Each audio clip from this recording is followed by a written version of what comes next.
कक्षा 10 कवि बिहारीलाल। शीर्षक भक्ति। बिहारीलाल कवि हिंदी साहित्य के प्रमुख कवियों में गिने जाते हैं। इनका जन्म बसवा गोविंदपुर नामक गांव में ग्वालियर के पास हुआ था। इनका जन्म सन 1595 ईस्वी में हुआ। इनके पिता का नाम केशवलाल था। इनकी प्रमुख रचना बिहारी सतसई के नाम से जानी जाती है। इन्होंने अपने काव्य में ब्रज भाषा का प्रयोग किया। ये राजा जयसिंह के दरबारी कवि थे। इनकी प्रतिभा अलौकिक थी। इनकी सबसे बड़ी विशेषता ये निर्भीक स्वभाव के थे। राजा जयसिंह के यहाँ रहते हुए भी उनसे किसी भी प्रकार का भय नहीं मानते थे। जब एक बार राजा जयसिंह अपनी नवविवाहित पत्नी के प्रेम में इतने तल्लीन हो गए कि उन्होंने राज दरबार के समस्त कार्यों का परित्याग कर दिया। लोग बड़े परेशान होने लगे।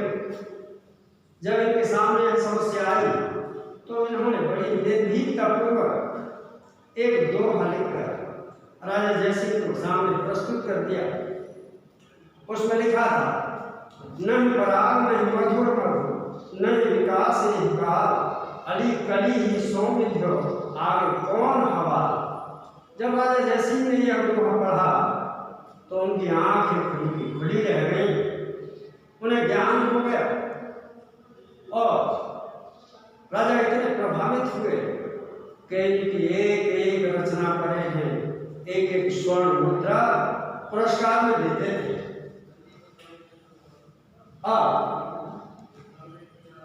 इन्होंने भक्ति भगवान श्री कृष्ण की की है।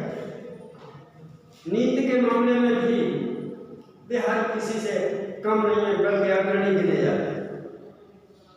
आपके पाठ्यक्रम थोड़ा सा भाग भक्ति और थोड़ा सा भाग नीति के दोहों में प्रस्तुत है।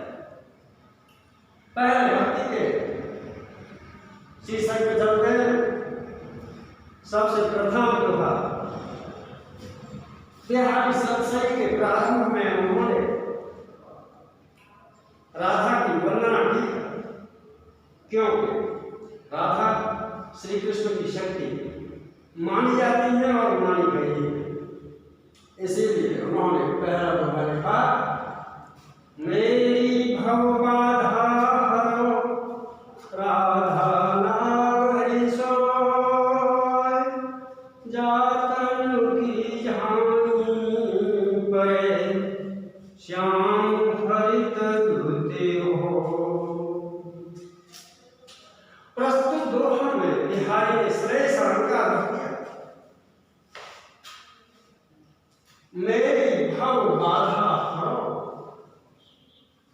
भव बाधा सांसारिक बाधाओं को, सांसारिक कष्टों को, संसार से संबंधित समस्याओं को हरो, हरण कर लो, उन्हें दूर कर लो। बिहारी कवि कहते हैं कि हे राधिका, इस संसार से संबंधित मेरी समस्त समस्याओं का समाधान कर दो। राधा नाग है सोर है। राधा कैसी राधा? विशेषता बताते हैं, नाग है अत्यंत प्रवीणा, परम निपुण, संपूर्ण शक्तियों से संपन्न वह राधिका मेरे जीवन की समस्त क्लेशों का हरण कर ले। क्योंकि उस राधा में क्या विशेषता है? जातन की, जिसके शरीर की झाई पर छाई पड़ने पर श्याम हरित दूत होए। श्री कृष्ण के शरीर की कांति दुगुणित हो जाती है, दुगनी हो जाती है। दूसरा अर्थ निकलता है इसका,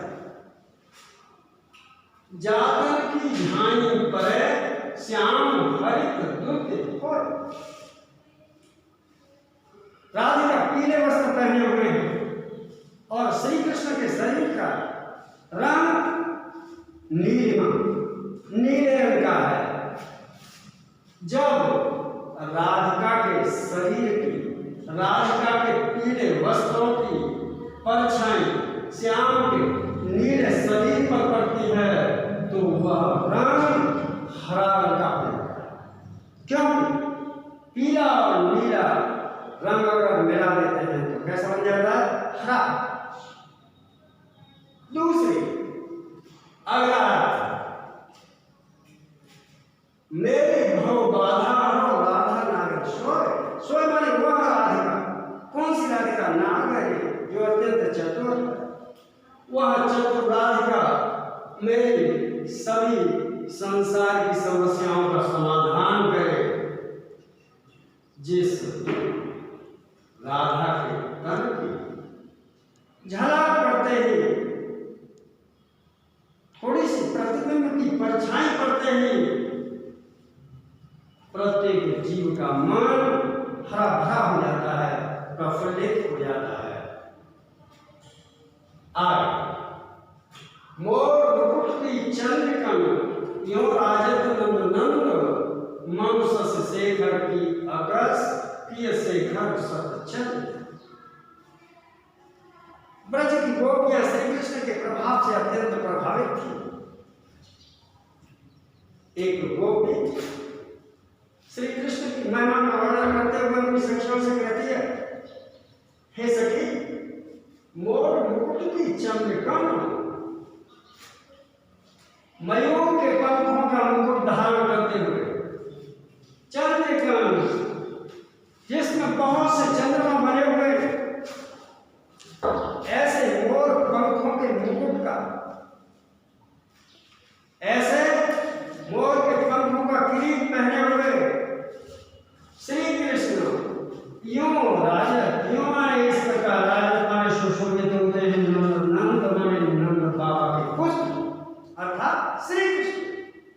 हे सखियों, हमारे प्रियतम श्री कृष्ण अपने सिर पर मोर के पंखों का मुकुट धारण किए हुए ऐसे सुशोभित होते हैं, ऐसे लगते हैं मानो मन उत्प्रेक्षा काव्य में जन्म, मन, मानो, जन्म, जानो आदि शब्दों का प्रयोग होता है उत्प्रेक्षा का। तो ऐसे लगते हैं मानो सस शेखर की अगस की शेखर सतचंद। शेखर भगवान शंकर के मस्तक पर क्या विराजमान है? चंद्रमा, एक चंद्रमा विराजमान है। लेकिन भगवान श्री कृष्ण के मुकुट पर सैकड़ों चंद्रमा विराजमान। इसलिए सभी कल्पना करती है कि ऐसा लगता है भगवान महादेव जी के रूप को देखकर श्री कृष्ण ने एक चंद्रमा की बजाय सैकड़ों चंद्रमा को अपने सिर पर धारण कर लिया है। सोहदोड़े पीत पट श्याम सलोने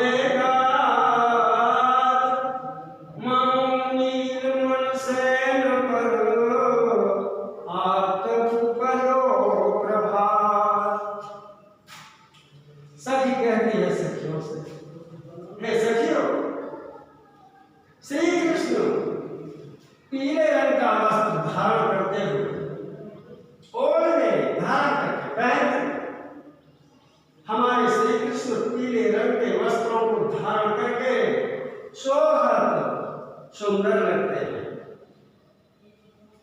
श्याम श्री कृष्ण सरोने लावण्य में गात में शरीर पर, अत्यंत लावण्य में शरीर पर श्री कृष्ण पीले वस्त्रों को जब पहन लेते हैं तो ऐसे लगते हैं मानो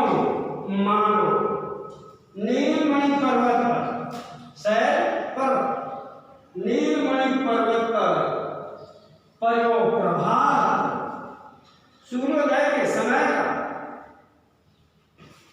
सूर्य उदय होने के समय उस सूर्य की पीली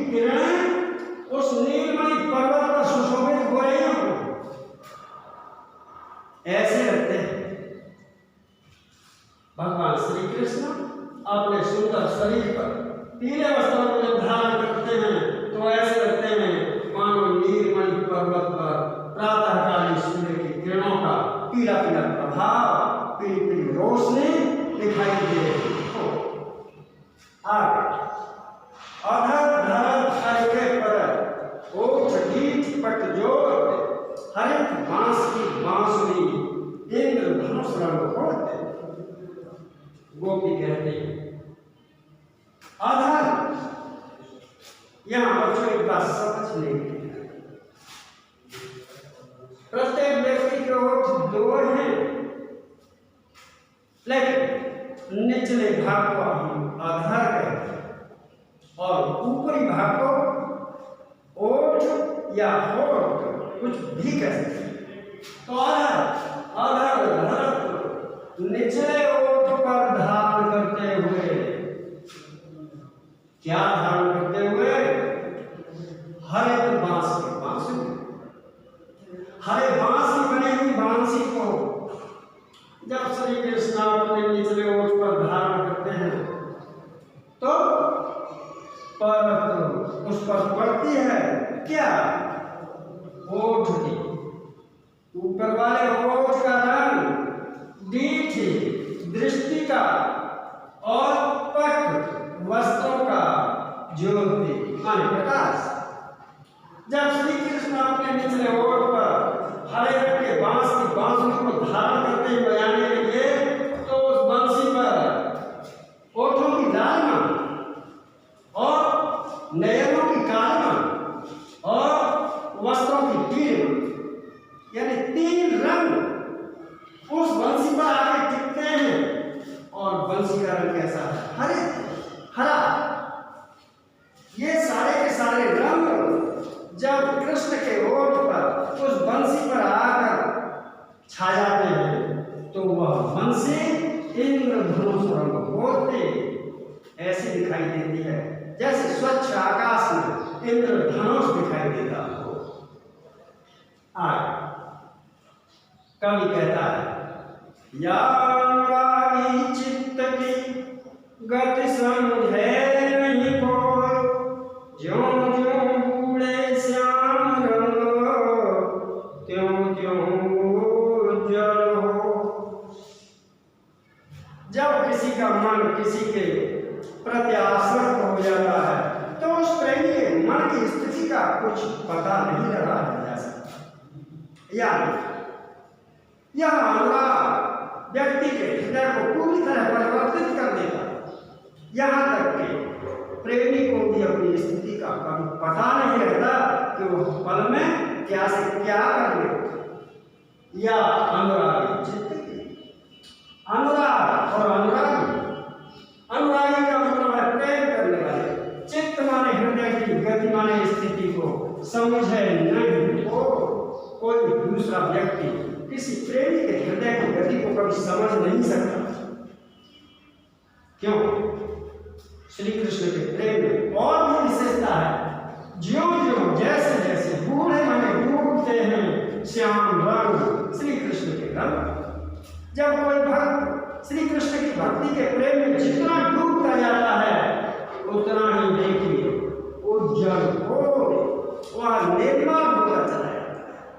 कहने का भाव ये, कमल काली कीचड़ में जान लेता है, उसी के जीवन को बिताता है, लेकिन उस कमल पर उस पंख की कालिमा का कभी कोई प्रभाव नहीं पड़ता। वो हमेशा श्वेत में दिखाता है, सफेद स्वच्छ निर्मल। यही कृष्ण की विशेषता है। कृष्ण के शरीर का रंग काला है, लेकिन श्री कृष्ण के प्रेम का रंग अत्यंत शुभ्र स्वच्छ निर्मल।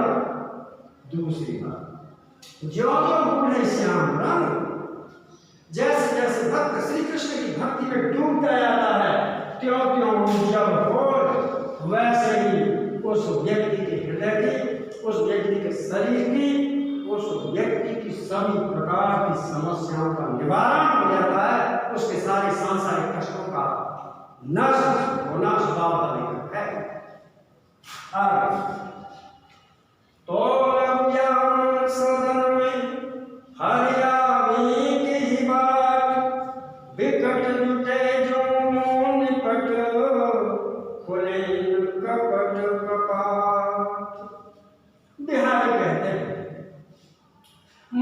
सदन, सदन माने घर, आवास, और मानव रूपी घर में भगवान कहाँ है?